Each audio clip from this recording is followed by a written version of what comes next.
The film which you are about to see is an account of the disaster which befell an adventurous couple in Wyoming. Originally from Idaho Falls, Idaho, married couple Jessica and Spencer Christensen both loved to live their lives to the fullest, so much so that they would even go to the lengths of going mountain climbing or spelunking as a way to celebrate each other's birthdays. And for this year, Spencer decided for his 28th birthday, on August 12th, he wanted to actually go to a rather challenging cave system. And so he chose the Darby Canyon Ice Caves, or just Darby Ice Caves for short. The cave itself is located in Wyoming, near the border of Idaho. It first takes about 6 miles or 9 kilometers of hiking with all your gear. Then once you get to the mouth of the cave, for about the first 1,500 feet or 457 meters, it's covered in a layer of ice year-round, and includes several vertical drops, all of which require lots of rappelling equipment in order to descend down. Then once you get to a certain point of the cave, it turns into a winding, twisting labyrinth that stretches at least 3 miles or 4.8 kilometers into the earth, most of which at the time was still unmapped. And to top it all off, accompanying you in this maze is a beautiful lake, otherwise known as Crush Lake, that sits at a bone-chilling temperature year-round as well. Oh yeah, and I almost forgot, since this is an ice cave, it is frequent to cave-ins as well. Which unfortunately for our couple, brings us back to our story. Both Spencer and Jessica had spent days researching this expedition, making sure that everything was up to date and safe. And so on Saturday, August 11th, 2018, after dropping their 1-year-old daughter off with Jessica's mother, they made the almost 2-hour drive from Idaho Falls into the wilderness of Wyoming. Once they made it, they then began the hike from there. By the time they finally got there, it had just turned 7 a.m., and they both made sure each other had all the equipment that they had on hand and would need throughout the cave. And as soon as they both were ready, they ventured in and began their descent. Luckily as well, the ice that day was unchanged, and both were able to rappel down the many sheer faces without any problems. And as they made their way down to the more constricting parts of the cave, they started to realize and notice that many of the splintering and forking corridors and tunnels that now lay ahead, which was letting them now know that they were now in the labyrinth part of the cave. And for the most part, their plan was to follow the river deeper inside, hopefully deeper than any other person had gone before.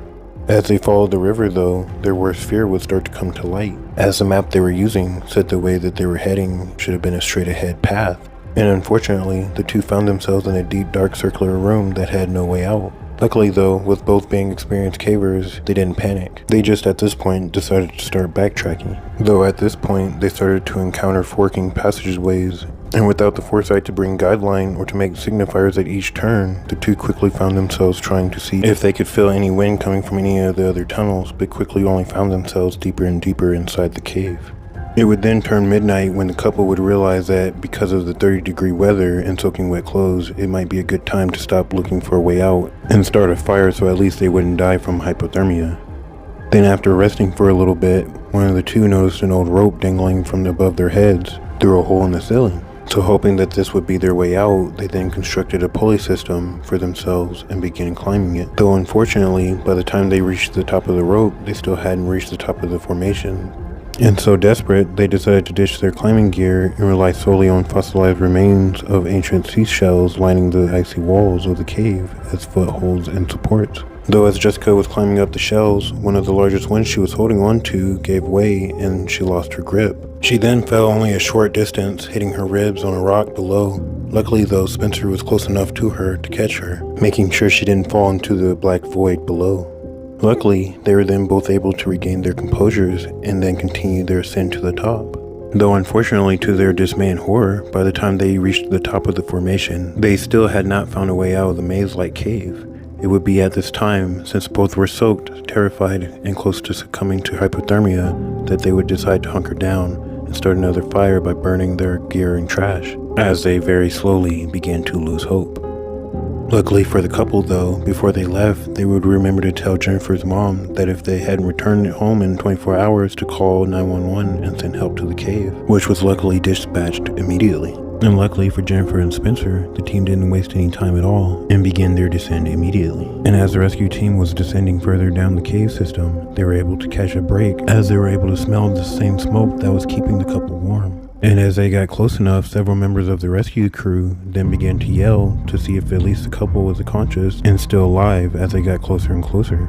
And finally, exactly at 11 p.m., almost 40 hours after they initially entered the cave, and with 1 hour left in Spencer's birthday, the rescuers were finally able to rescue the couple as they were both shivering and unable to move, which then they were both slowly extracted out of the cave, and luckily enough, the ice cave never collapsed while they were in the struggle for their life.